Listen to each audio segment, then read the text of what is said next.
Good afternoon. I'm glad you came here because I'd like to take the opportunity to puncture the lies and tell the truth.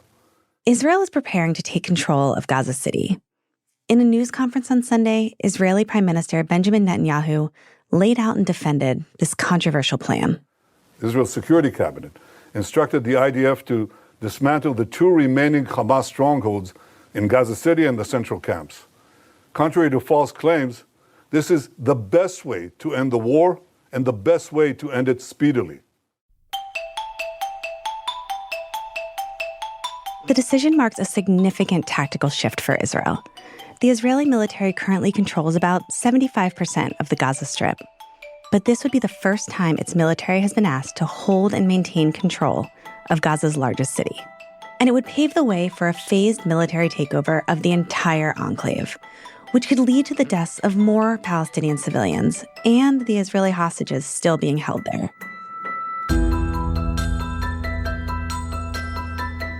From the newsroom of The Washington Post, this is Post Reports. I'm Colby Ekowitz. It's Tuesday, August 12th. Today, I talk with the Post reporter in Tel Aviv, Shira Rubin, about Israel's plan, the local and global condemnation it's faced, and why Israeli leadership does not seem fazed.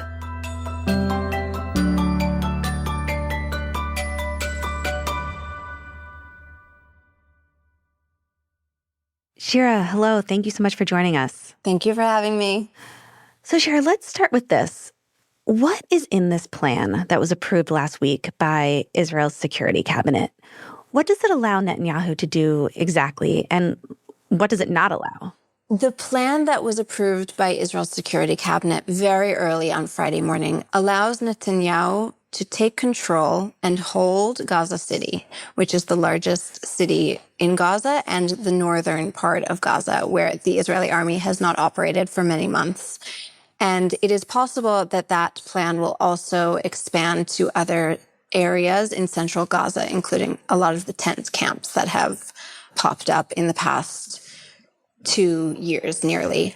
What it does not detail is exactly how it will happen, when it will happen. There are a lot of predictions and assessments by Israeli military officials that logistically and also strategically, it cannot happen before at least 2 months from now, which is around October potentially. And so because there is that kind of lag between the official approval and the actual start, which would in some way need to also evacuate nearly 1 million citizens who are believed to reside in the city, the lag allows for Netanyahu also to potentially, if that is what he's doing, to use it as leverage in the negotiations with Hamas to get to a ceasefire, which would essentially put all of those plans on hold. So, Shira, why would they have to evacuate all the civilians from Gaza City? Israel's plan is to activate a very intensive urban warfare strategy. And that means civilians will be in the crosshairs, most likely. That means also that a lot of civilians will be killed. This would be an entirely new level of combat in which they would be expected to not only fight and not only bomb and not only, use ground forces in collaboration with air forces and, potentially others, but they would also be expected to stay and to continue to fight. And that would be a level of warfare that we actually have not yet seen in this war. How is it different? I think people look at what's happening in Gaza and they already kind of think that Israel is occupying Gaza Strip. I mean, how is what Netanyahu is proposing different from the current situation that Palestinians are facing?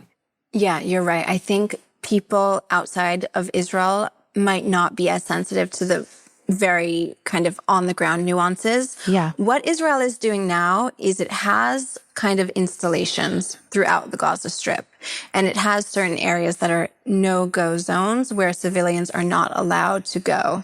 And then there are areas like the Gaza City where the Israeli army has not gone in for a kind of more permanent operation. They've gone in for 2 weeks or 3 weeks, and they've killed whatever X number of militants or apprehended also another few hundred militants, according to IDF statements and IDF kind of officials. But they did not go in with the intention of staying. They went in with very limited goals. And once they were completed, they left. And they went back to their installations, which were either inside the Gaza Strip or outside the Gaza Strip on kind of the border with Israel. But in none of the cases where Israeli forces invaded a big city like Gaza City were they instructed to stay and deal with what it means to stay. I mean, there's a lot of infrastructure within Gaza that would allow for such a situation to happen. Like, for example, there are all these corridors that Israel has kind of paved to allow kind of transport in and out. But that last step, that kind of holding step, has not been the strategy so far. So how did we get here? Like, what are the internal politics of Israel's government that got us to this stage? So critics of Netanyahu say that at a certain point in the war, maybe 3, 4, 5 months in, this war became a political war. It was a war that could have been wrapped up, that Netanyahu could have found some sort of way to reach a ceasefire, but instead chose not to. And many believe that the reason that he chose not to, and instead to simply keep the war going, and fail to sign a deal that would end the warfare and release the hostages that were still being kept within Gaza. The reason for that is because he has coalition partners who are extremist, far-right partners. And they have long demanded that Netanyahu occupy Gaza, that Netanyahu allow for the Israeli army not only to create a military administration within the enclave, but allow for Jewish resettlement of the enclave, which is a very controversial idea within Israel and widely opposed within Israel. Although Netanyahu knows this, critics say, he also is very keen to keep his coalition partners who have repeatedly threatened that if their demands are not met, they will let the government fall and Israel will go to elections again. So this appears to be the long-term goals of the Netanyahu government, his far-right coalition, that they eventually want to not only take over Gaza militarily, but actually, like you said, resettle Jewish people in Gaza. Yes. They are a kind of once fringe minority within the Israeli population. They were for many, many years kind of persona non grata within the Israeli Knesset, the parliament. And in the government that Netanyahu started, he used them as partners because he had no one else to turn to. All other kind of political partners had neglected him and decided that they would not cooperate with him anymore. So he turned to them and they make up now his government. I mean, Shira, this seems like a huge move, if this comes to be. And you've covered Israel and Prime Minister Netanyahu for a really long time. Were you surprised this is the direction it's going? Yes, I think a lot of people, a lot of Israelis, a lot of people who have been looking at this war and asking for so many months, what is the strategy, were surprised by this decision because it doesn't actually answer any of the overarching questions of what the strategy is. It doesn't kind of answer how the Israeli army is meant to do such an expansive campaign. The Israeli army has been suffering for many, many months a manpower shortage, which is coming at the same time that the population, the majority of the population, according to public opinion polls, are starting to question the point of the war, the kind of strategy of the war. Where is it going? And most Israelis say that they would prefer instead for Netanyahu to find a way to sign a ceasefire, to get the hostages home, to stop the warfare and the combat, and to find some way forward so that a new security reality can happen. Yeah, Sherry, you kind of answered my next question, which was, what has been the reaction from the general public in Israel? It sounds like this is not a plan that most Israelis support. Yeah, it's interesting. I think it might not be well understood outside of Israel, but Israel at the moment, and actually for many months, has been suffering a kind of almost problem of democracy. The Israeli government represents a small minority of the population, and the vast majority does not accept this plan. They do not see it as putting military pressure that will convince Hamas to release the hostages, which is their top goal. And they do not see it as anything more than prolonging what has already been prolonged for many months. Yeah, and our colleague, Lior Soroka, has actually been out in the streets in Tel Aviv, and he recorded some of these protests over the weekend. In this clip, they're saying, "Why are they still being held in Gaza? Bring them home." They being the hostages.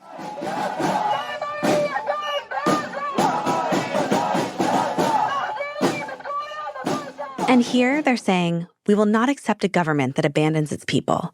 The ministers are responsible for the hostages' lives."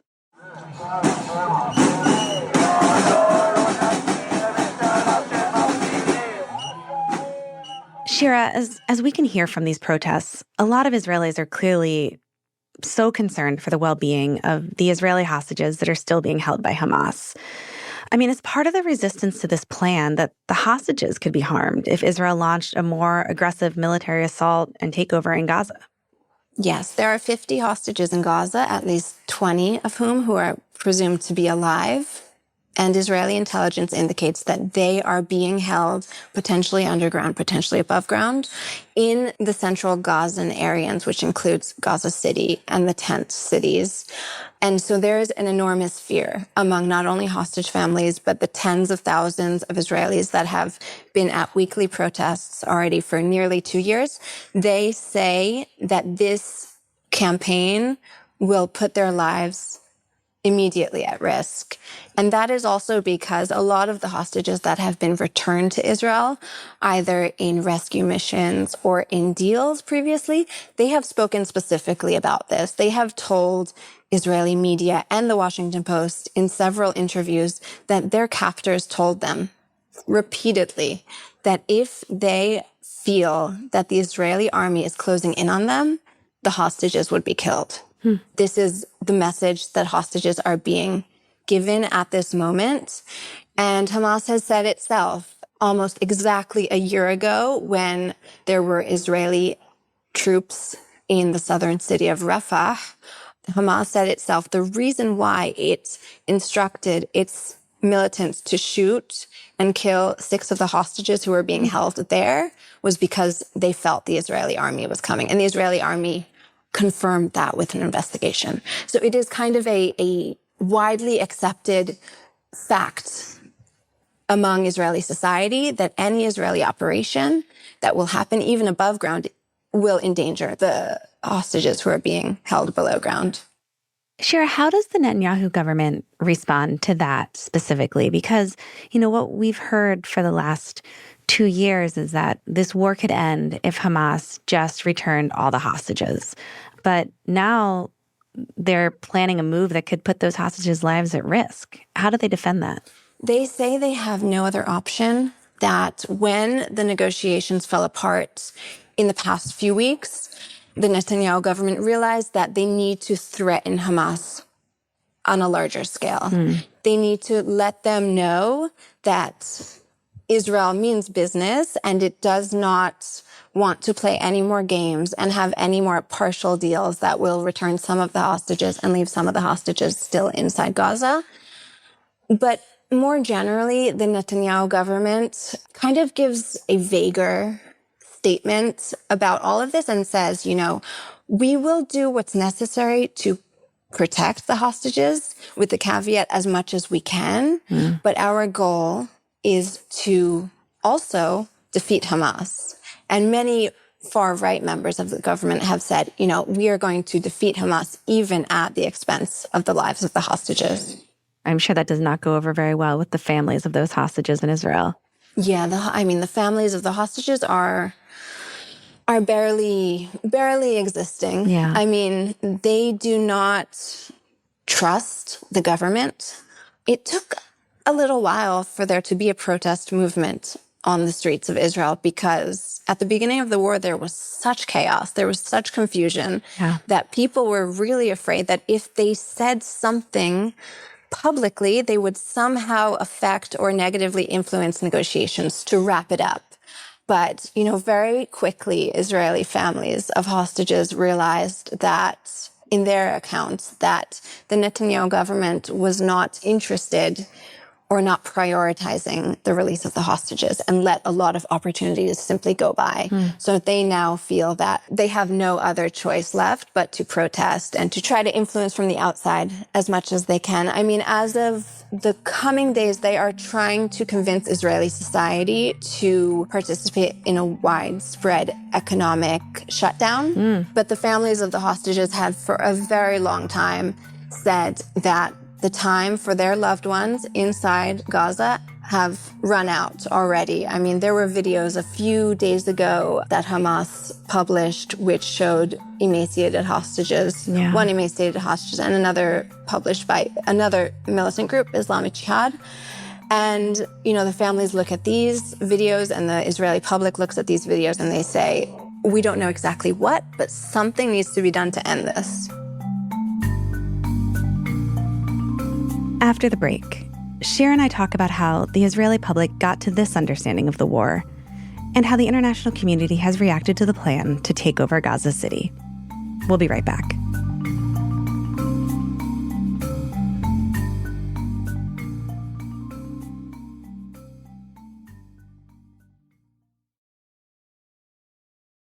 So Shira, let's take a step back here because on Post Reports, we've covered the increasingly dire humanitarian crisis that's going on in Gaza, the malnutrition and starvation caused by, Israel's control over the flow of aid into the enclave.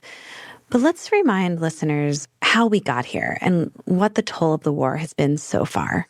So since the war started in 2023, the civilian death toll skyrocketed. There have always been enormous civilian death tolls associated with this war.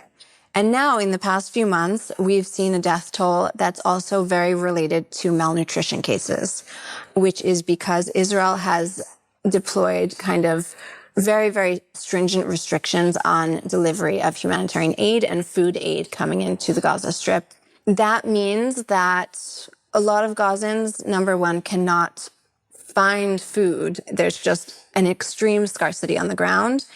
And even if they are able to get food, if they're very lucky and are able to get food from the very few distribution points that are set up by GHF, this U.S.-Israeli kind of aid initiative, or by the few trucks that are coming in, or from the airdrops. So even if they are able to get food, it's not enough. It's a drop in the ocean for just how extreme the situation has kind of accumulated until now. And Netanyahu, he addressed this at his press conference on Sunday, and he basically said, everything that you're saying right now is fake news. He showed pictures from the New York Times and other international press and said this was just Hamas propaganda. But this is outrageous. These are the three most celebrated photos, and they're all fake. It's the kind of malignant lies that were leveled at the Jewish people in the Middle Ages. We won't suffer. We won't allow it to go unchallenged, and this is the purpose of this press conference. How much information about what's happening in Gaza, the humanitarian crisis as it is reaching the people in Israel? I think most Israelis did not have any idea the scale and kind of severity of the humanitarian crisis until fairly recently. And that would probably come to a surprise to most international audiences because they've been seeing Gaza every day on the TV, every day in the newspaper. And yet it's been potentially completely on some channels or very minimized for an Israeli audience.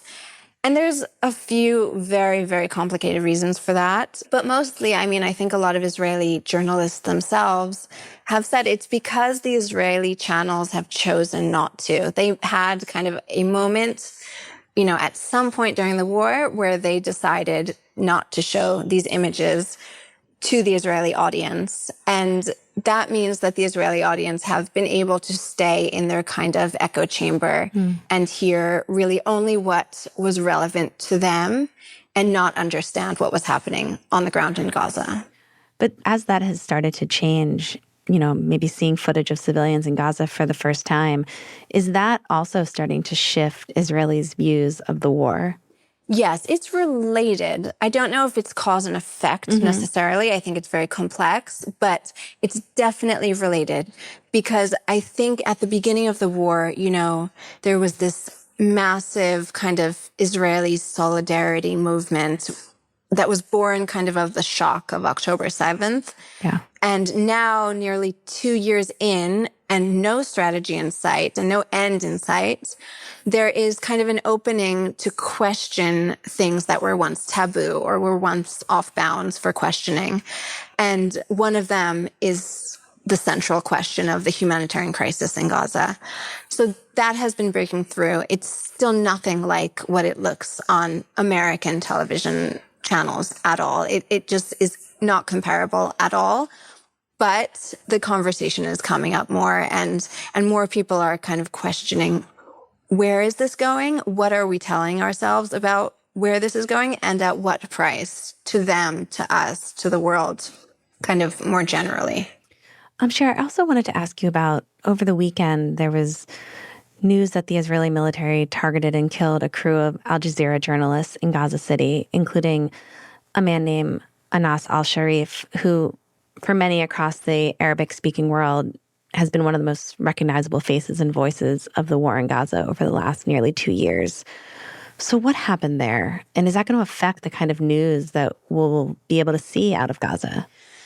Yes, Al Jazeera was one of the only channels that did have access to Gaza and had kind of a large network on the ground in Gaza. Like many news outlets, it relied only on local journalists because foreign journalists have been barred from entering since the beginning of the war.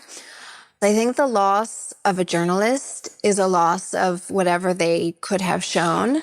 And I mean, I don't think that the Israeli army has given a really thorough chronicling of what exactly happened.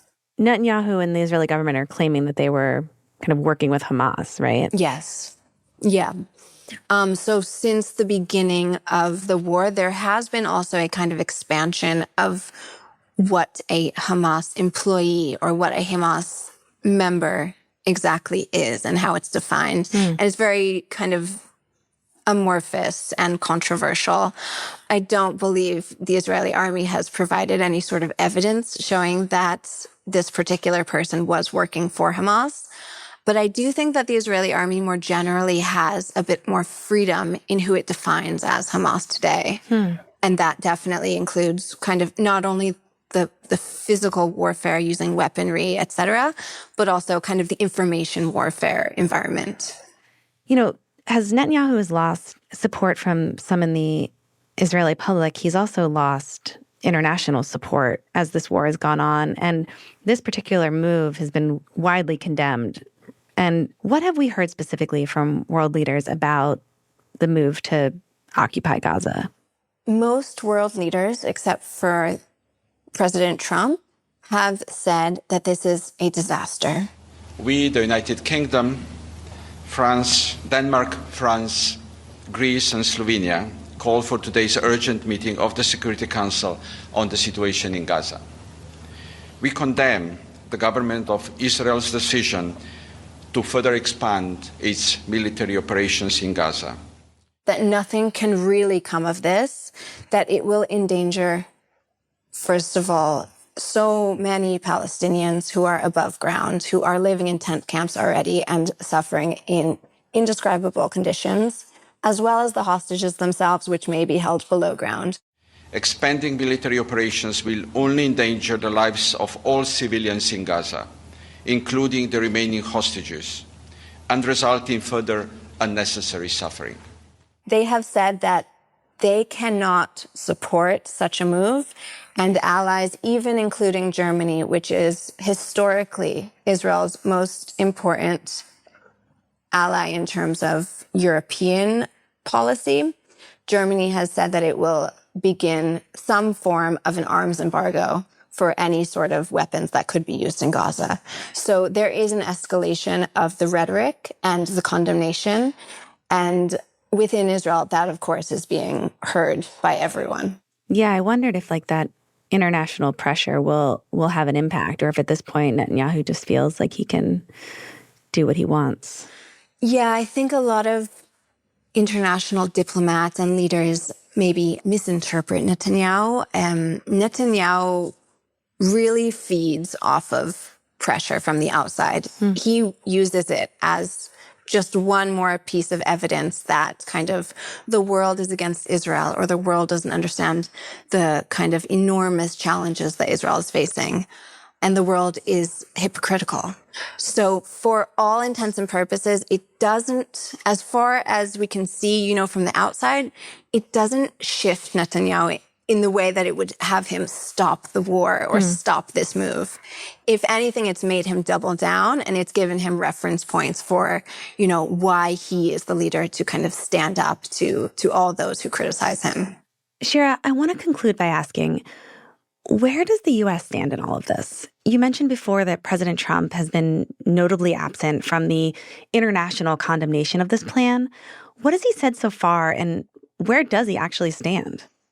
So I'm in touch with a lot of people who are not exactly within the government, but they know a lot about what's going on in the government. And they say these past few months, everything that we've seen going on in relation to Gaza have been a result of President Trump demanding something, demanding some sort of pivot, some sort of anything, that he doesn't really care what the details are or what exactly the decision is, but that the status quo in which, Gazans were dying every day, malnutrition was rising. There were these pictures of starvation on his TV that he kind of couldn't watch anymore.